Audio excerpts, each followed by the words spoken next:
Good evening. We are in Exodus 18. When Jethro, the priest of Midian, Moses' father-in-law, heard of all that God had done for Moses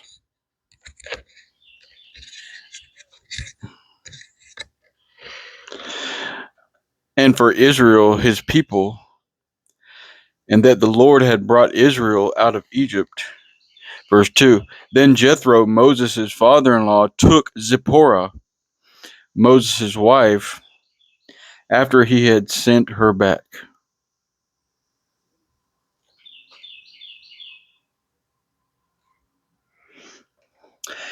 And her two sons, verse 3. Hold on. This is sounding kind of crazy here.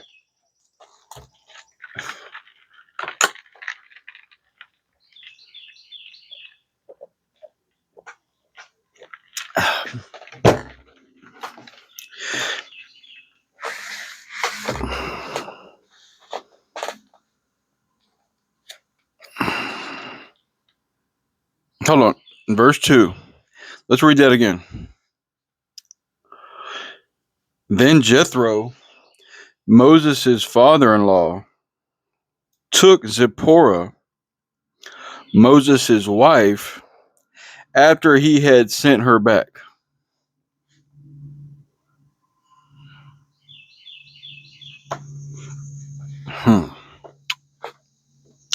Hmm.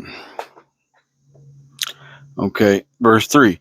And her two sons, of which the name of the one was Gershom, for he said, I have been an alien in a strange land.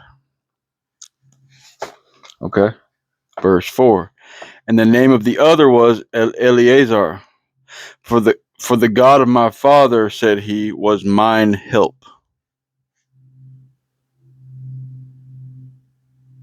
and delivered me from the sword of Pharaoh. Okay. We're going to look into this in a second. Okay. And Jethro, Moses' father-in-law, came with his sons and his wife unto Moses into the wilderness, where he encamped at the mount of God. And he said unto Moses, I, thy father-in-law, Jethro, am come unto thee, and thy wife, and her two sons with her. And Moses, 7, went out to meet his father-in-law, and did obeisance, and kissed him, and they asked each other of their welfare. And they came into the tent.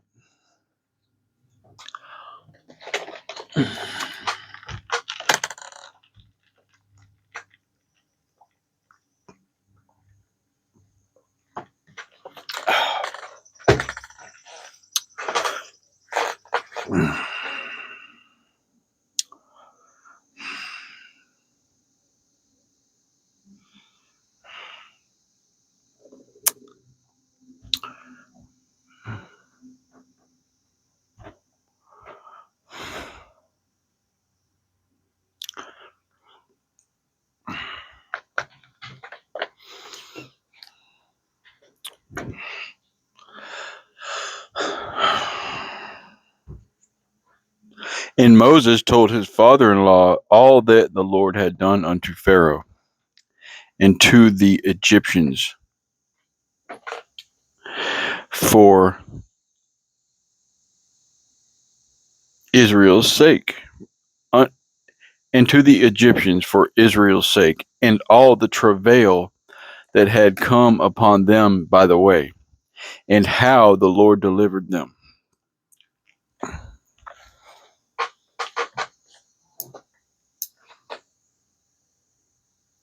And Jethro rejoiced for all the goodness, verse 9, which the Lord had done to Israel, whom he had delivered out of the hand of the Egyptians.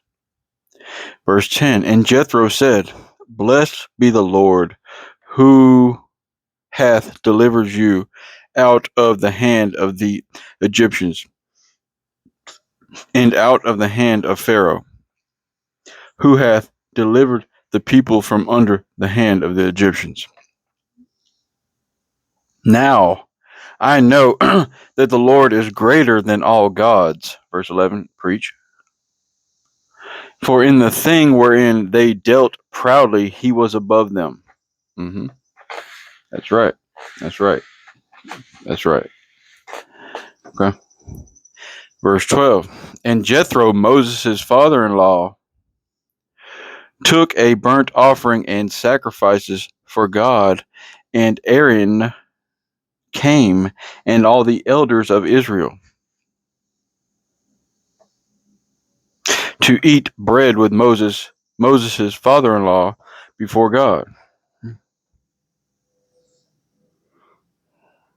13. And it came to pass on the morrow that Moses sat to judge the people, and the people stood by Moses from the morning unto evening. Now, before we go any further, let's back up. Let me put a mark here. Let's back up and check on that initial part.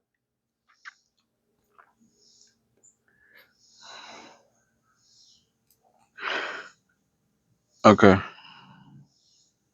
We're in 18, 14, but we're going to back up and look at the footnotes on 18 where he said that he had Moses' wife and all that. Let's look at that just to get some clarity. Because I think what happened was, let's just look.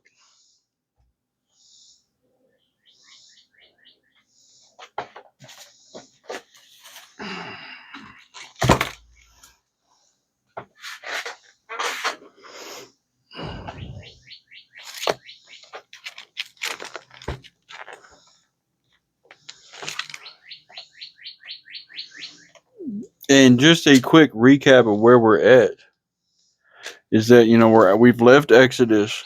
We left Egypt. We're in the wilderness. We've had some things go on with the manna and all that.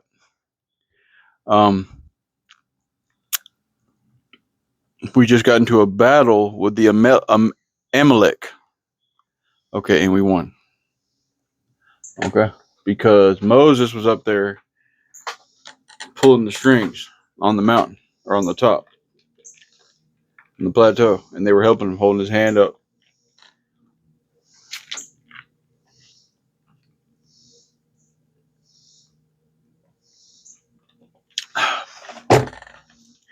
Okay, so let's look at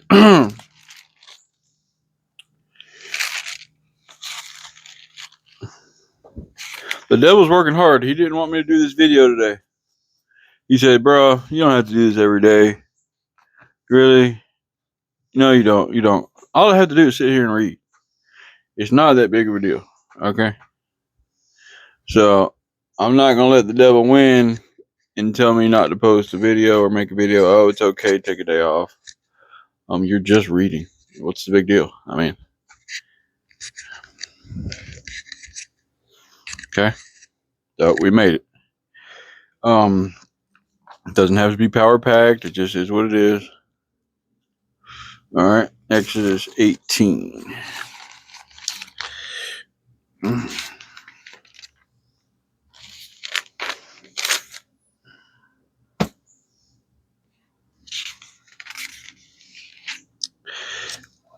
Okay, let's look at 18 on the footnotes before we go any further.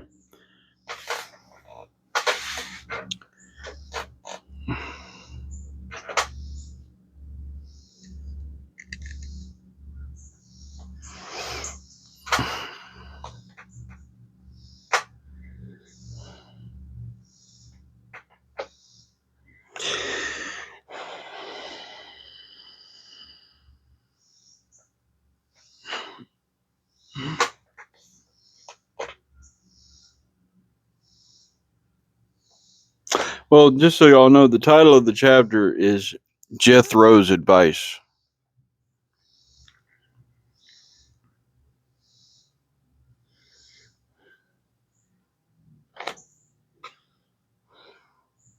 And as I suspected, we found out now that Moses had sent her home. but it concurs with my suspicion that it did not mention that. That's why I was like, huh? Uh, you know. But we find out here that Moses had sent her home. Okay, and this is Jethro's daughter. Okay.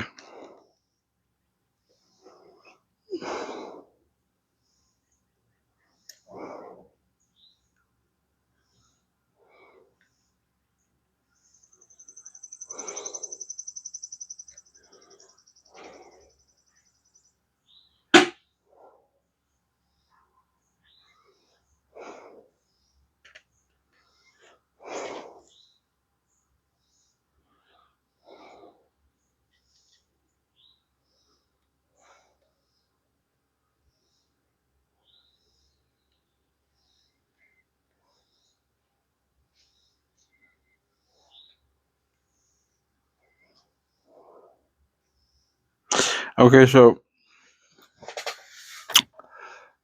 she comes out with Moses's two sons, I believe. Okay, so now that we have that in hindsight, and I'm pretty sure. Let's just read it again. Now we know. So this was Moses' wife. He was over there with Jethro for a while before he went back to Egypt. Before he saw the burning bush. I want to say he was out there. I'm not exactly sure, but he was like 40 years. No, he was like 80 years old when he went back to Egypt to pull them out. Okay. So it's been a while since he's seen his father-in-law, Jethro. And maybe we'll get a more accurate timeline here. But I'm pretty sure that I'm trying to get a timeline frame, but we'll get that later. Okay.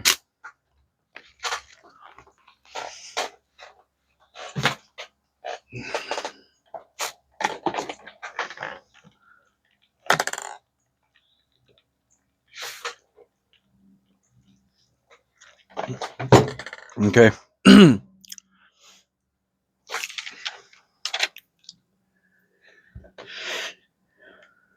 So now that we have that clarity that we're just now being informed of something that happened before. That's why it seems unclear to us now, but now we know that this actually happened in the past. It just didn't mention it. Okay. Now when Jethro, let's try to. Okay, let's go back to verse 2 and read that in hindsight now that we have been informed. Okay. Then Jethro, Moses' father-in-law, took Zipporah, Moses' wife, after he had sent her back, and her two sons, of which the name of the one was Gershom, for he said, I have been an alien in a strange land.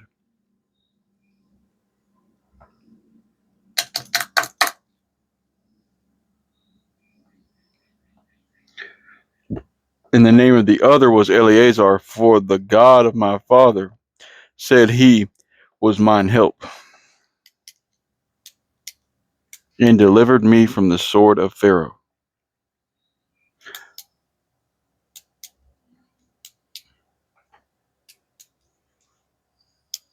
Okay. So when Moses went to Egypt we saw the burning bush, God gave him the plan. When that happened, Moses left Jethro and went to Egypt to get them out. Okay. I guess he took Aaron with him. Okay, I remember something going on about the foreskins, how she had circumcised. It was kind of a confusing story, but something about that the Lord was going to go kill Moses, but she threw foreskins at his feet. She threw her son's foreskin at his feet, And it was an obscure story, but that's what happened. Okay, and that was the last we heard about her, if I'm not mistaken. So at some point we leave that area, then we go to Exodus. I mean, we go to Egypt for the Exodus. And I'm just looking into the names right here real quick. We're in no hurry, y'all. I want to make sure we have full clarity. And we actually found out from what we just read that we were uninformed back here of what happened with Zipporah, but now we find out later that Zipporah had been sent back and his 2 sons.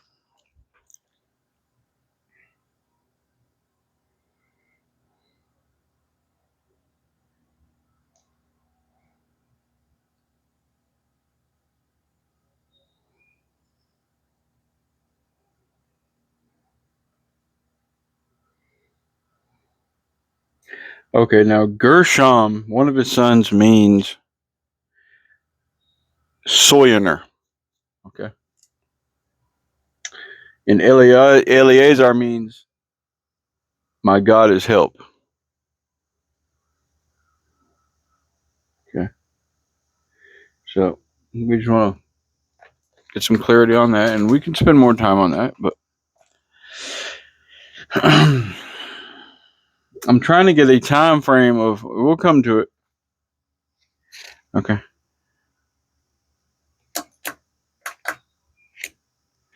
And when Moses' father-in-law, verse 14, saw, well, for one, I want to point out that Moses' father-in-law automatically saw what was going on by what he was a priest anyway. He was a priest of Midian. Okay, so we don't know what he was a priest of or whatever, but he was already a priest. Okay, so when he heard about what Moses told him, he automatically gave the correct amount of praise. Oh, wow, yep, you're on the right track. This is the real God. You really did it. You're doing it. Wow, wow, wow, wow. And that's where we're at. Okay. The title of the chapter is Jethro's Advice. So right now we're seeing Jethro given the correct amount of credit due to the situation that he's been informed. Okay, and that's what we're supposed to see. That's what we're supposed to do as well. To the Christ and everything else. What we're not supposed to do is say, "Oh, God isn't real." That's what we're not supposed to do. Okay. Jethro is doing what he's supposed to do. He's giving advice. He's honored. Jethro. He's Moses' father-in-law. He has honor. He has respect, but he gives the correct amount of stuff. We just went through what he said.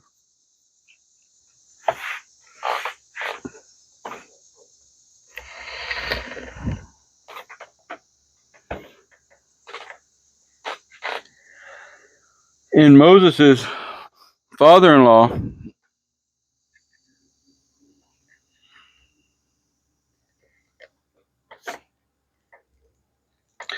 saw, verse 14, saw all that he did to the people, and he said, "What is this thing that thou doest to the people? Why sittest thou thyself alone, and all the people stand by thee from morning unto even?"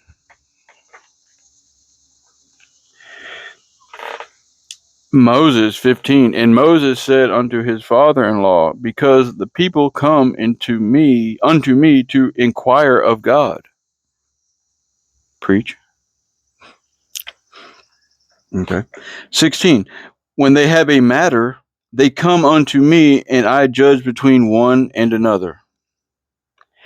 And I do make them know the statutes of God and his laws. 17.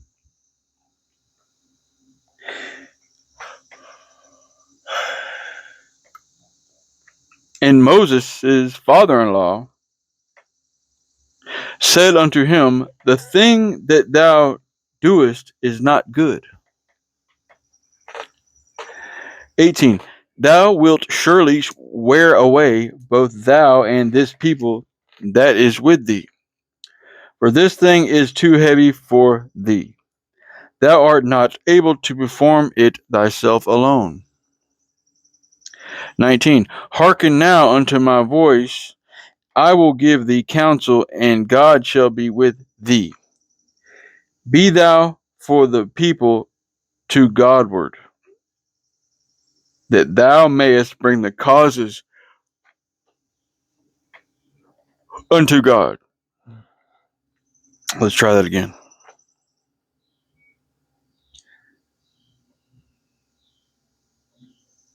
Be thou for the people to Godward. Let's look over here on that. 18, 19.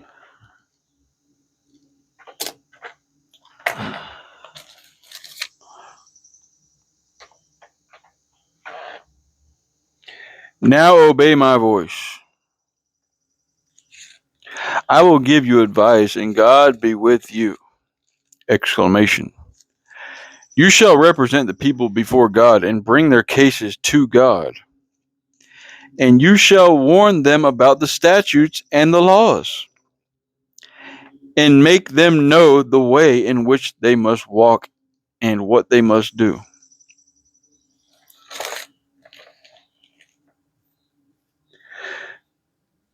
21.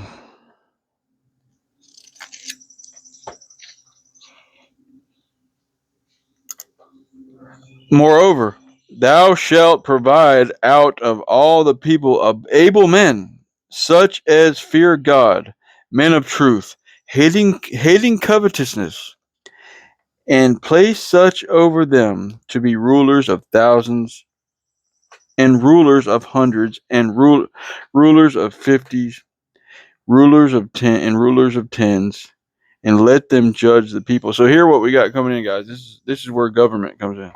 Kings.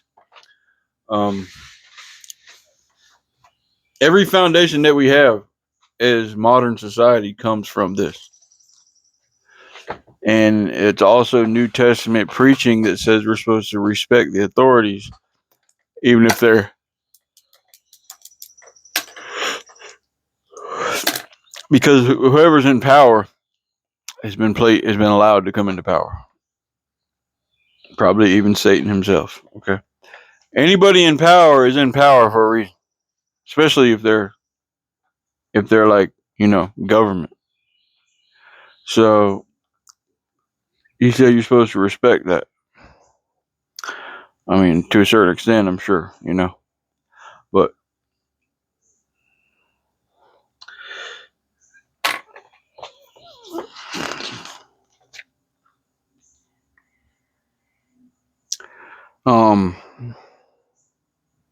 but this is what we're about to get into. We just left Exodus. Now we're about to form the system of how we're supposed to keep. We got 600,000 people came out.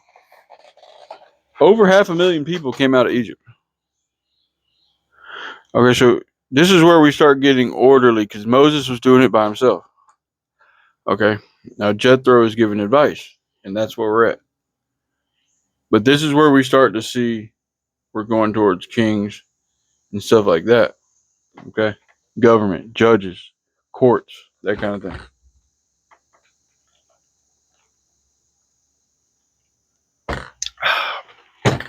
Okay.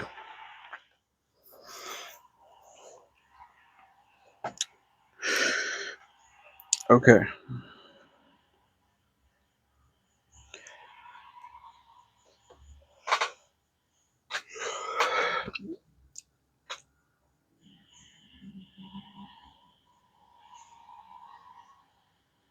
"22. And let them judge the people all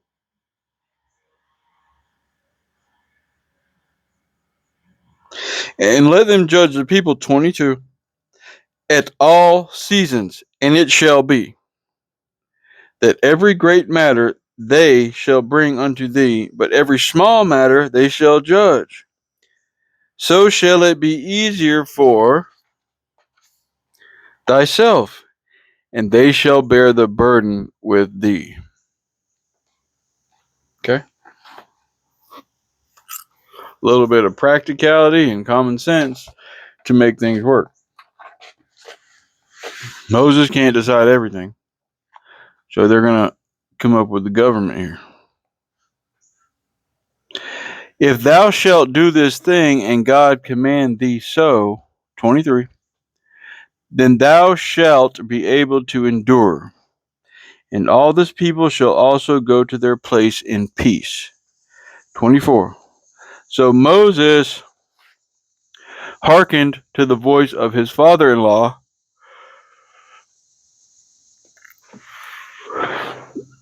and did all that he said. 25. And Moses chose able men out of all Israel, and made them heads over the people, rulers of thousands, rulers of hundreds, rulers of fifties, and rulers of tens. 26. And they judged the people at all seasons. The hard causes they brought unto Moses, but every small matter they judged themselves.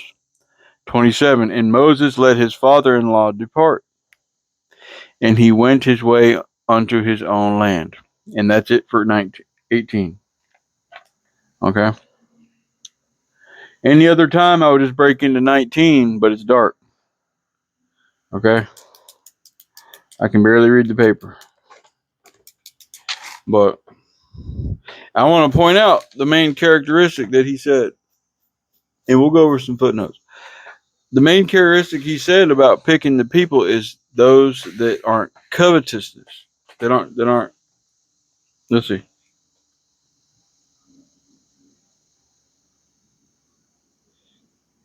Hating covetousness. Okay. That is basically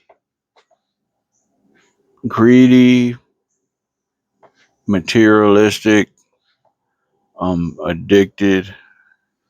Anytime you want to hold something and don't want to let it go, like addiction, stuff like that, we're going to look it up though.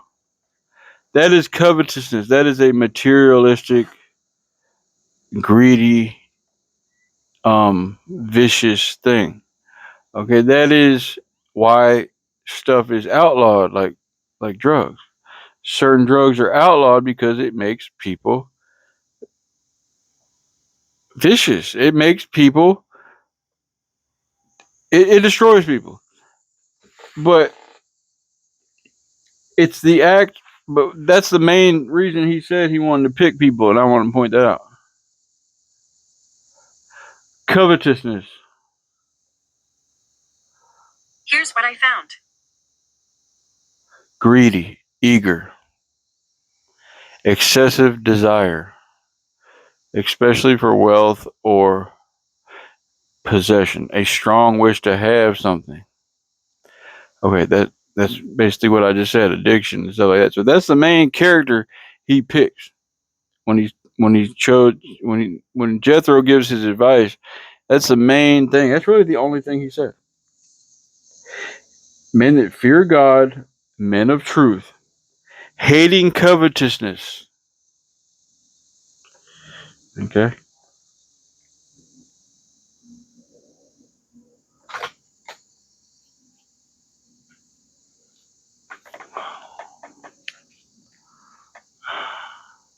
So I just wanted to point that out, that is the main thing that's going to be in your way. Addictions. Men that don't fear God. That kind of thing. And I can't preach on that covetousness thing enough. And that's me too. Petty. It's just not, and I'm not feeling it today, y'all, but I had to come out here and do this. But we're done. And I'll look at the footnotes for a second on that. But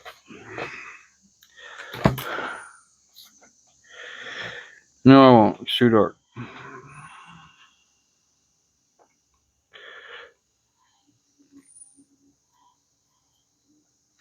So we're done, y'all. Okay. I got a headache. I've been working all day. I should have done this morning. I had to go out to a job early. So that's it. We did 18. We're on Preach Facts. We're on YouTube at Preach Facts. We're on TikTok at Preach Facts 7.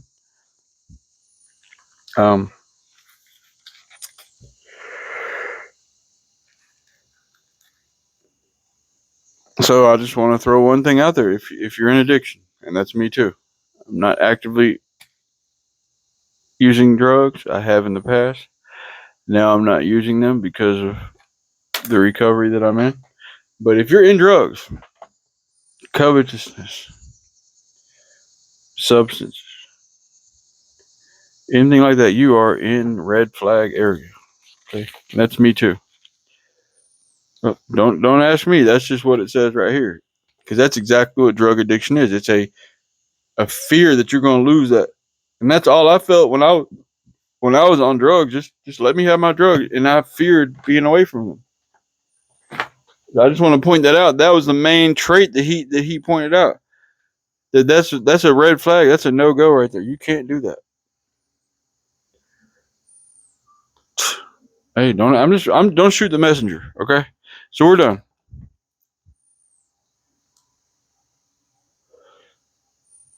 Have a good day.